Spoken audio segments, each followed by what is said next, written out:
Então, estamos aqui nessa nossa conversa sobre o que é a prática de meditação relacional. Será que é possível meditar em diálogo? Será que é possível entrar em estados de concentração mais profundos quando falamos e ouvimos? Ou isso é só possível no silêncio absoluto da introspecção? O que essa prática tem de ancestral, de inspiradora na prática antiga, na prática tradicional da meditação, Vipassana, nos ensinamentos do Buda, no Satipatthana? O que tem de novo, né? Parece algo New Age, tem algo de psicológico nisso. Então, essas são algumas das perguntas que eu me fiz quando eu comecei a praticar Insight Dialogue. E eu acredito que talvez seja a dúvida de algumas pessoas e vou adorar se vocês também tiverem outras dúvidas, quiserem escrever aqui ou falar, porque eu acho que pode ajudar pessoas que nunca tiveram uma experiência assim a ficarem curiosas de experimentar, né? E talvez tirarem algum receio ou bloqueio que pode estar impedindo esse dar um passo, né? Algo que eu acho importante e que desde o início fez diferença para mim foi saber quem desenvolveu essa prática. Saber se tem coerência, saber se é algo que vem da tradição realmente de meditação budista. E conhecer o Gregory Kramer foi para mim, primeiro, uma experiência de conhecer através da palavra, de ler o livro Insight Dialogue, e depois conhecê-lo nas aulas online, nas práticas, nas sessões, e ver a qualidade de profundidade do Gregory como professor e como praticante. É alguém que viveu um sofrimento profundo do cancro, do linfoma e hoje em remissão, mas que ficou muito perto da finitude e que, usando esses ensinamentos, talvez pôde viver isso de uma maneira muito única e que trouxe para a comunidade que ele faz parte muitos presentes desses insights que ele teve nessa trajetória de viver frente a uma doença tão forte, né? Tão marcante. E também uma história de outros lutos, né? O Gregory perdeu uma filha. Então, assim, alguém que conhece profundamente dukkha, o sofrimento. E que na busca do ensinamento budista foi muito profundo, né? Um meditador de tradições como Vipassana, Goenka e também na meditação das tradições tibetanas e que também experienciou a vida monástica. Então, alguém que ficou na Ásia vivendo como monge por um tempo, entendendo essa ancestralidade, os suttas. Então, o Gregory, como professor, ele reúne habilidades desse respeito à tradição, mas também de uma visão contemporânea, uma visão que traz também formas de explicar, metáforas, humor, que para minha mente foram muito mais fáceis de compreender o Dhamma. E a tese dele, acadêmica, foi baseada em conversas, como a conversa do Dhamma pode trazer estados de concentração meditativos profundos. E aí a ideia era simplesmente experimentar com os amigos que aceitavam a proposta, sentar juntos e depois de meditar, trazer um tópico do Dhamma e conversarem sobre o Dhamma. Então não tinha guidelines, não tinha os passos, né, as diretrizes, como a gente chama, os 6, né, que são pausar, relaxar, sintonizar, abrir internamente, externamente, sintonizar com aquilo que surge com a mudança, ouvir profundamente e falar a verdade. Então isso não existia. E aí, ao experimentar com esses amigos, eles começaram a notar, percebeu que aqui nós pausamos e tivemos total consciência do nosso corpo, dos elementos do corpo, das sensações. Percebe que a voz, essa vibração da garganta, quando a gente fala, e o lábio que se mexe, é possível notar isso agora? E talvez agora que eu falei, vocês possam notar em vocês aí, né? Se vocês quiserem falar uma palavra e notar. Como os olhos veem o outro, e aqui nessa experiência de tela vemos nós mesmos, né? Porque tem um espelho aí também, nessa imagenzinha que vemos de nós. E como é possível também sentir a cadeira que nos dá suporte, os pés no chão, e saber que tem uma experiência de interno, da pele para dentro, dessa respiração que acontece agora, desses pensamentos que estão preparando a próxima palavra, que muitas vezes sai sem preparar, sai do coração direto para a boca, né? E percebendo como a palavra do outro toca esse sistema tão delicado de audição, esse sistema da visão, do gesto, e como algo acontece na sensação corporal. Talvez um corpo que relaxa um pouco mais ou que tensiona, não estou a entender nada do que está sendo falado aqui. Então, notando essa sintonia e essa, ou não sintonia, mas esse profundo movimento que acontece através da palavra, da visão de um outro humano na nossa frente. E como esses sistemas humanos que se falam se influenciam. E como se eu chego a correr com a mente muito acelerada e começo a falar muito rápido aqui e quero contar tudo o que aconteceu no meu dia, talvez essa mente e corpo que escutam vão receber esse corpo dessa maneira. E talvez se eu ficar completamente em silêncio,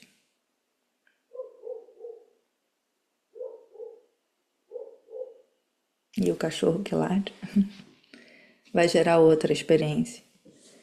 Então, essas experimentações deles acabaram gerando esse conjunto de ensinamentos que se chama Insight Dialogue, inauguraram uma tradição meditativa ocidental, né? Já que o Gregory mora nos Estados Unidos, e ao longo ali dos anos 80 se começou a trabalhar isso em grupos, esses grupos foram crescendo, foi realizado o primeiro retiro, começa a ser elaborado o livro, primeiro um livro de bolso, depois o livro mesmo, e cada vez mais monges e monjas começam a praticar Insight Dialogue também, mostrando que essa tradição respeita a tradição antiga. E recentemente num retiro eu ouvi de um monge algo que me marcou profundamente. Ele falou o seguinte: eu medito há 30 anos. É muito raro eu conversar com outra pessoa que não seja monge, dessa maneira que eu fiz aqui, assentar um na frente do outro, principalmente mulheres, porque a lei monástica, as regras são muito severas em relação a contato homem-mulher. Mas ali no espaço aberto, tudo bem, é dentro da regra. E ele disse que as conversas que ele teve com essa prática meditativa possibilitaram ele a ver reações, sensações, pensamentos internos dele que ele nunca teve acesso na vida monástica, que é uma vida de estudo, uma vida de muita prática, de muita comunidade, mas que aquele refinamento de perceber uma sensação que surge, uma reatividade, um não saber, essa prática relacional durante 7 dias, né, que foi o retiro, para ele foi única. E que ele viu nessa prática todo o Satipatthana, ensinamento do Buda sobre os 4 fundamentos da atenção plena. Um ensinamento em que o Buda descreve ponto a ponto Se medita colocando a atenção plena no corpo. Se medita colocando a atenção plena nas sensações. Se medita colocando a atenção plena nos estados mentais. Se medita colocando a atenção plena no Dhamma, em ver a lei da natureza, em ver as verdades que vemos em tudo à nossa volta, a lei do Dhamma. Então, isso para mim fez tanto sentido porque é como se colocasse em palavras coisas que eu mesma não conseguia nomear.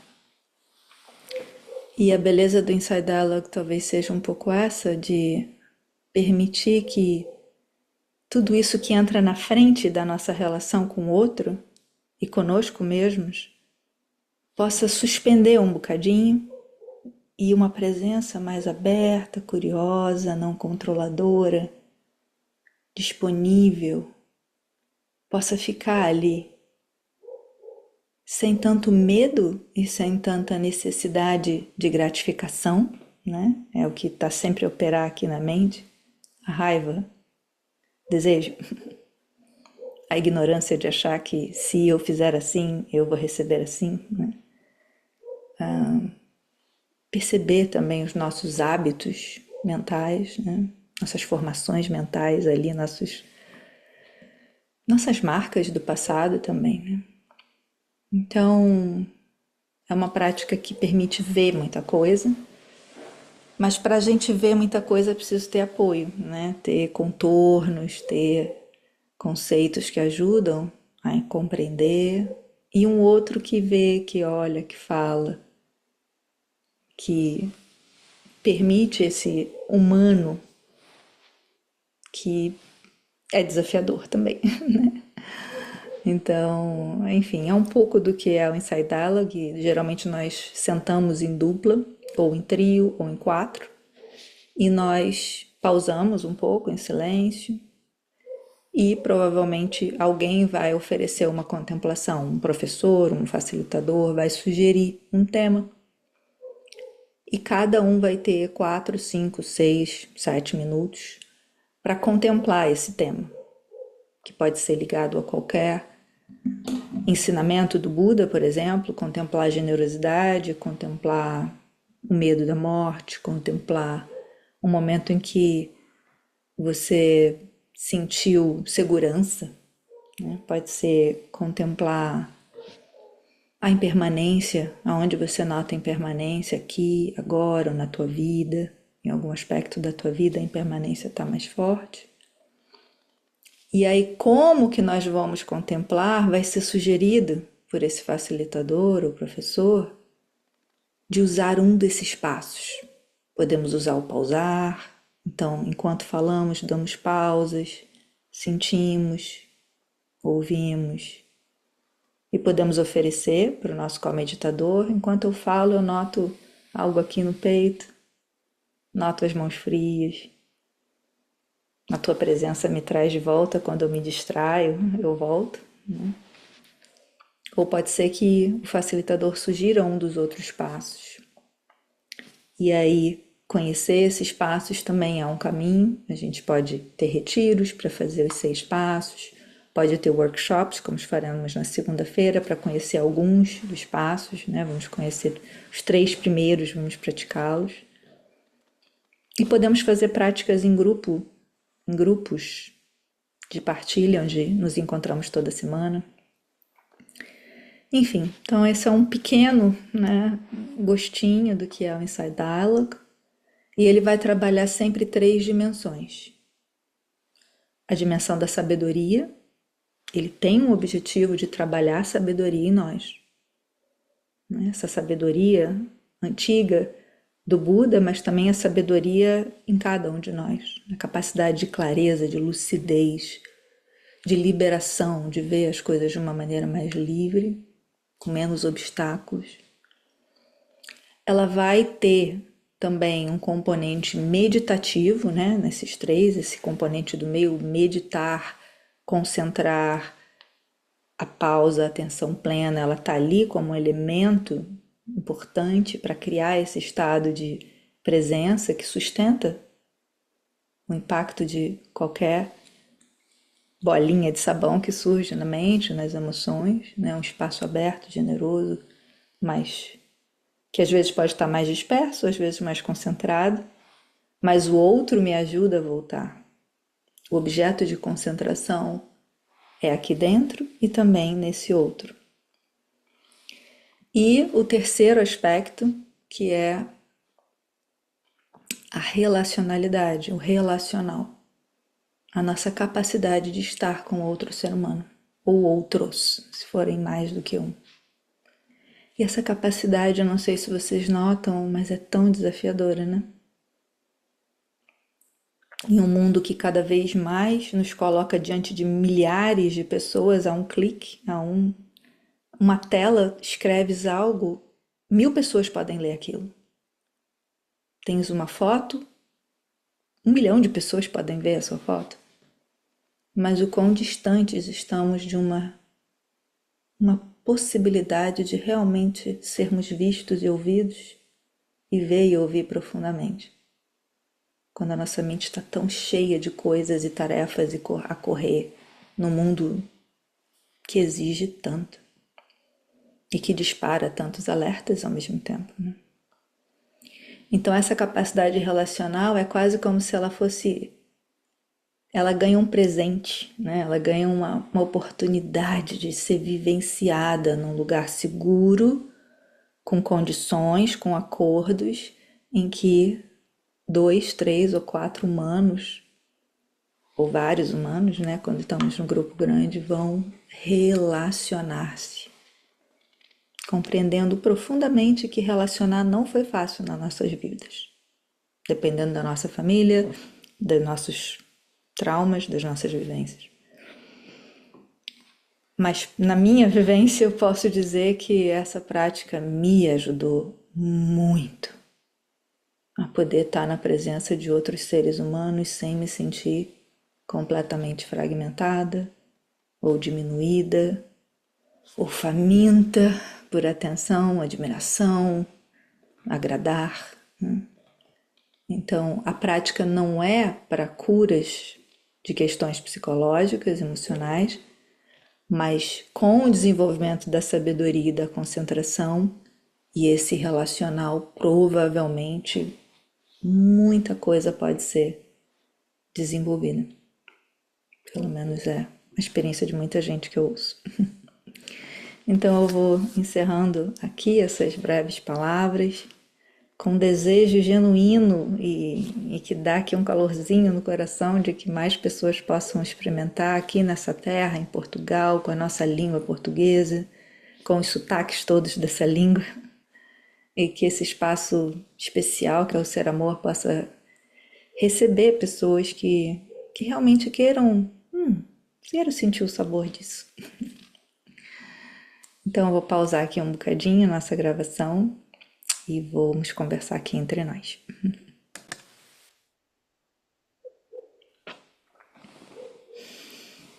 Então, Vera, quer falar um bocadinho sobre a tua prática, sobre como foi para ti?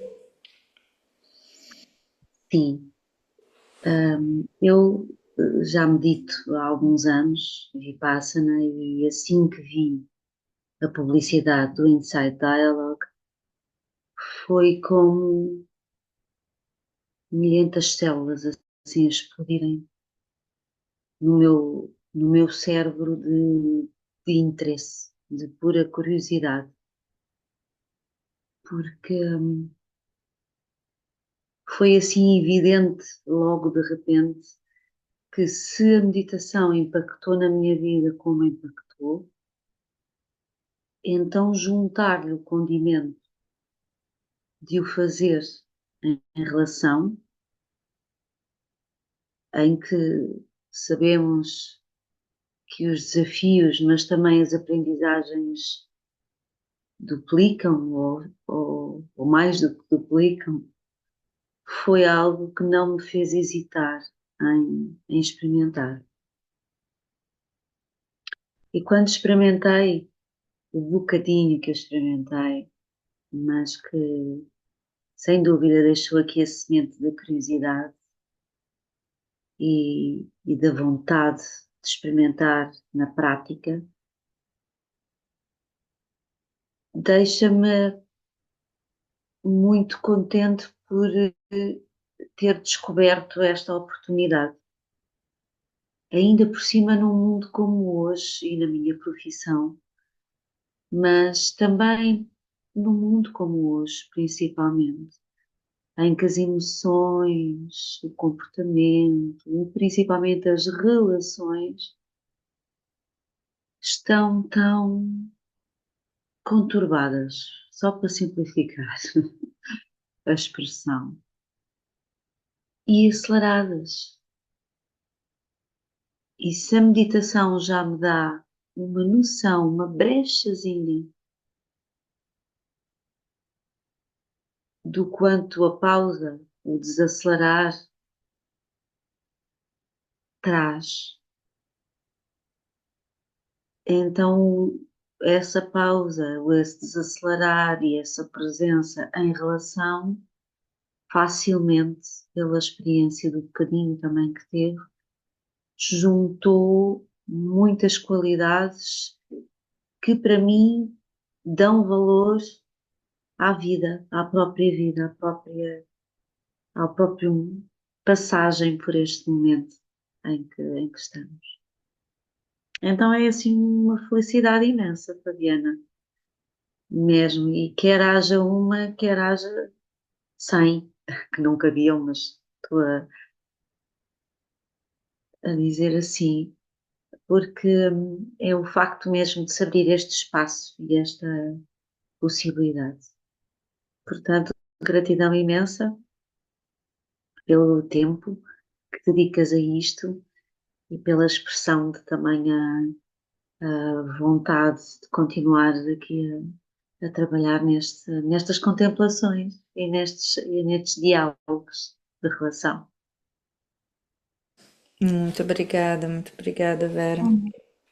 E é bom saber que tu vens, né, de tradições de meditação também, do Vipassana, né, e da tua vida como terapeuta, psicóloga, consteladora, familiar. Eu acho que tu tens esse olhar que vê o sofrimento humano também, e vê a capacidade de liberação, os métodos que ajudam a enxergar, a ver mais, a desfazer esses nós, né? E que bom poder ter várias formas, várias ferramentas, vários métodos, né, que caminham para essa liberdade, essa liberação. Que a gente possa ter esse sabor da liberação em comunidade, juntos, né? Não precisa ser sozinho. Uhum, uhum, Muito obrigada. uhum.